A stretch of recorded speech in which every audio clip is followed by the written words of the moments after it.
आपल्या भारतामध्ये डॉक्टर बाबासाहेब आंबेडकर यांच्या मूर्त्या खूप जास्त पाहायला मिळतील. पण तुम्हाला माहित आहे का की बाबासाहेबांच्या मूर्त्या कोणकोणत्या देशामध्ये उभारल्या गेल्या आहेत? नंबर 1, अमेरिकामध्ये कोलंबिया युनिव्हर्सिटी येथे बाबासाहेबांचा पुतळा उभारण्यात आला आहे. Number 2, London school of economics इथे बाबासाहेबांचा पुतळा उभारण्यात आला आहे. नंबर 3, जपान इथे बौद्ध विद्यापीठे आणि मठांमध्ये बाबासाहेबांच्या मूर्त्या उभारण्यात आल्या आहेत. नंबर 4, कॅनडा इथे काही विद्यापीठे आणि सार्वजनिक ठिकाणी बाबासाहेबांच्या मूर्त्या उभारण्यात आल्या आहेत. नंबर 5, ऑस्ट्रेलियामध्ये पण डॉक्टर बाबासाहेब आंबेडकर यांच्या मूर्त्या उभारण्यात आल्या आहेत.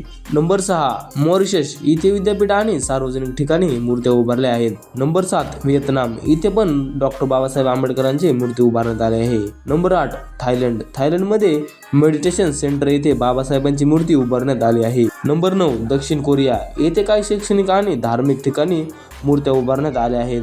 नंबर 10, हंगेरी इथे शाळांमध्ये आणि सामाजिक संस्थांमध्ये बाबासाहेब यांच्या मूर्त्या उभारण्यात आल्या आहेत. नंबर 11, दक्षिण आफ्रिका येथे पण बाबासाहेब यांची मूर्ती उभारण्यात आल्या आहेत. नंबर 12, अझरबैजान येथे पण बाबासाहेब यांची मूर्ती उभारण्यात आली आहे.